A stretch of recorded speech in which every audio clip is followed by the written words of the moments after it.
உலக மக்கள் எல்லோருக்கும் வணக்கம். இது உங்கள் அம்பிகை ஜோதிடம். நான் உங்கள் ஜி கோபால் பேசுகிறேன். இன்னைக்கு நாம் பேசக்கூடிய பலன் செவ்வாய் பகவானுடைய பெயர்ச்சி.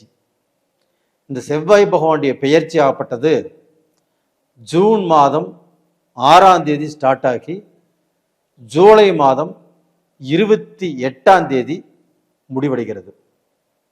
இப்போ இந்த செவ்வாய் பெயர்ச்சி அப்படின்னாவே நம்மளுக்கு மட்டும் இல்லை, இந்த உலகத்துக்கே நன்மையையும் தீமையையும் செய்யக்கூடிய ஒரு கிரகமாக இருக்கிறது.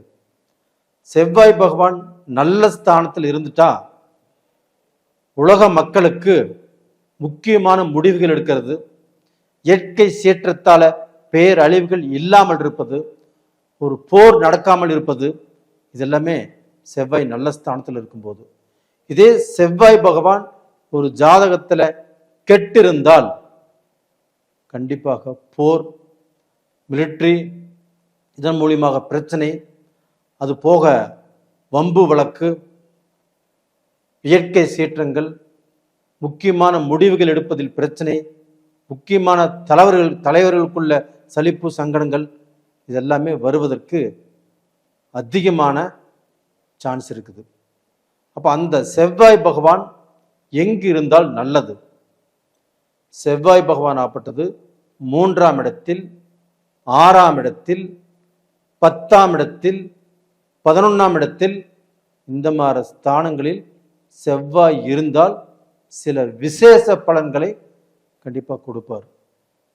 இதே 1, 2, 4, 5, 9, 12 இந்த மாதிரி ஸ்தானங்களில், 8 இந்த மாதிரி ஸ்தானங்களில் செவ்வாய் இருந்தால் கண்டிப்பாக நல்ல பலனை கொடுக்காது. நல்ல பலனை கொடுக்கும். எப்போ கொடுக்கும் அப்படின்னா, அந்த செவ்வாய் நின்ன ஸ்தானாதிபதி ஆட்சியாகவோ உச்சமாகவோ இருந்து, அப்படி இல்லைன்னா ஏதாவது குரு பார்க்கப்பட்டு இப்படி இருந்தால் அந்த செவ்வாய் பகவான் விசேஷ பலன்களை கொடுப்பார். இப்ப அந்த செவ்வாய் பகவான் தனுசு ராசிக்காரங்களுக்கு என்ன பலனை கொடுக்கவிருப்பார் அப்படிங்கிறதா இந்த பதிவில் நம்ம பார்க்குறோம். அப்போ தனுசு ராசி, இந்த தனுசு ராசிக்கு செவ்வாய் பகவான் 5ஆம் இடத்துக்குரிய அதிபதி. 5ஆம் இடம் என்பது ஒருத்தருடைய பேர், புகழ், அவங்களுடைய திறமை, அவங்களுடைய வளர்ச்சி, அவங்களுடைய முன்னேற்றம், இதை காட்டக்கூடியது தான் 5ஆம் இடம். அப்போ அந்த 5ஆம் இடத்துக்குரிய செவ்வாய் பகவான் 8ஆம் இடத்துல போய் நீச்சமை தான் இது நாள் வரைக்கும் இருந்தார். அப்படி நீச்சம் ஆயிட்டார் அப்படின்னா கண்டிப்பாக இந்த தனுசு ராசிக்காரங்க ரொம்ப கௌரவமாக வாழ்ந்தவங்க, கௌரவத்தை விட்டு கொடுக்காதவர்கள், தன் கஷ்டத்தை வெளியில சொல்லாதவர்கள், தன் கஷ்டத்தை அடுத்தவங்கிட்ட சொல்லி ஆறுதல் தேடாதவர்கள். அவங்களுக்கு வேலையில பிரச்சனை, அவங்களுடைய முன்னேற்றம் தடுங்கலாச்சு, அவங்களுடைய பதவியில பிரச்சனை, அவங்க சொத்துல பிரச்சனை, அவங்களுடைய பழக்க வழக்கத்துல பிரச்சனை, குடும்ப ரீதியாக பிரச்சனை, இத்தனை பிரச்சனைகளையும் 2.5 மாச காலங்கள் சந்திச்சாங்க. ஏன்? 5ஆம் இடத்து அதிபதி 8ஆம் இடத்துல போயிட்டு நீச்சமானதுனால இவங்களுக்கு இந்த மாதிரி பிரச்சனை எல்லாமே வந்தே தீரும். அந்த கஷ்டத்தை இவங்க அனுபவிச்சே ஆகணும். அனுபவிச்சாங்க. அனுபவிச்சுட்டு இந்த கஷ்டத்துக்கு எல்லாமே ஒரு விடிவு காலம் இல்லையா, நாங்க இந்த கஷ்டத்திலிருந்து வெளியில வரமாட்டோமா, நாங்க எவ்வளவோ கஷ்டப்படுறோம், ஒரு நல்ல நிம்மதி கிடைக்காதா, ஒரு நல்ல சந்தோஷம் கிடைக்காதா, எங்களுடைய மரியாதையை நாங்கள் காப்பாற்றணும், நான் ரொம்ப வருஷம் கூடி நம்ம சம்பாதிச்ச மரியாதை, அந்த மரியாதை போயிடக்கூடாது அப்படின்னு எதிர்பார்த்துட்டு இருக்கிறவங்க எத்தனை பேர்? அவங்களுக்கு எல்லாத்துக்குமே இந்த செவ்வாய் பகவான் 9ஆம் இடத்துக்கு ஜூன் மாதம் 6ஆம் தேதி வர்றாங்க. அப்ப அந்த செவ்வாய் பகவானால் தனுசு ராசிக்காரங்களுக்கு ஒரு மிக பெரிய விடுதலை, உங்களுடைய அறிவுக்கு தகுந்த வாய்ப்பு கிடைக்கும். உங்களுடைய திறமைக்கு தகுந்த முன்னேற்றம் கிடைக்கும். உங்களுடைய உழைப்புக்கு தகுந்த ஊதியம் கிடைக்கும். குடும்ப வாழ்க்கையில நல்ல சந்தோஷம் கிடைக்கும். ஒருத்தரை ஒருத்தர் புரிஞ்சு அறிந்து ஒருத்தருக்கு ஒருத்தர் விட்டு கொடுத்து இப்ப வாழக்கூடிய வாய்ப்பு வந்திருக்குது. அப்போ இந்த வாய்ப்பை பயன்படுத்தி தனுசு ராசியில் பிறந்தவங்க கண்டிப்பாக நல்ல நிலைமைக்கு நீங்க வந்தே தீருவீங்க. இது நான் சொல்லல, உங்களுடைய கிரகங்கள் சொல்லுது.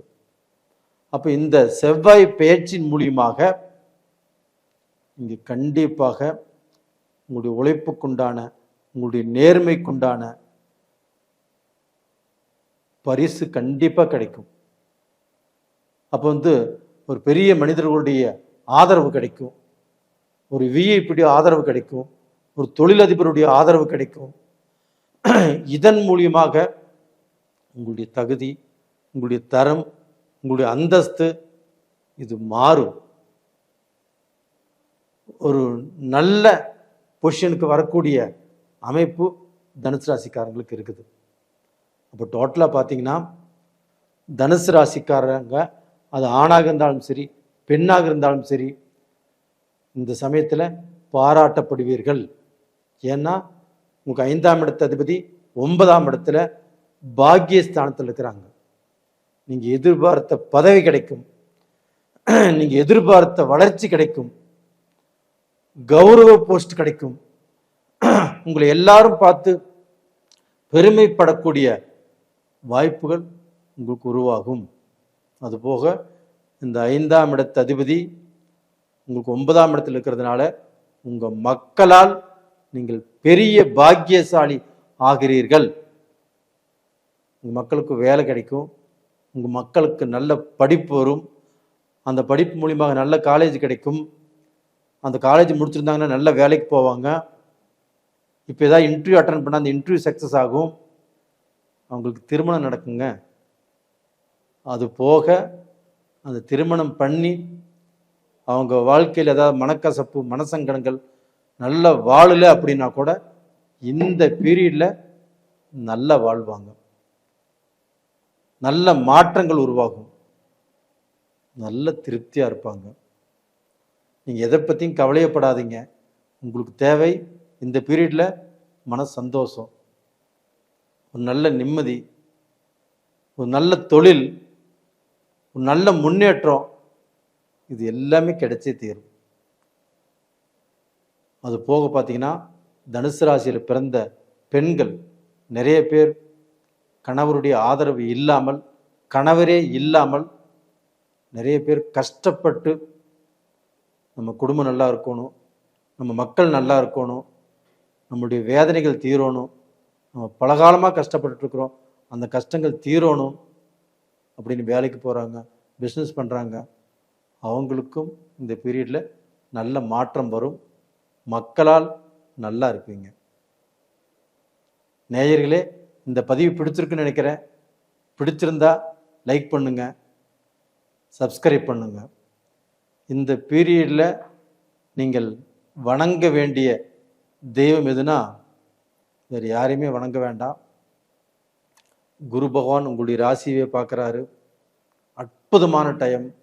செவ்வாயும் உங்களுக்கு 9ஆம் இடத்துக்கு வந்துட்டாங்க, இது 2வது அற்புதமான டைம். ஒரு ஜாதகத்தில் சுபகிரகமாகப்பட்டது நம்மளுக்கு வலுத்து இருக்கணும். அந்த சுபகிரகம் குரு பகவான் உங்களுக்கு வலுத்து இருக்கிறாரு, உங்களுடைய ராசியவே பார்க்குறாரு.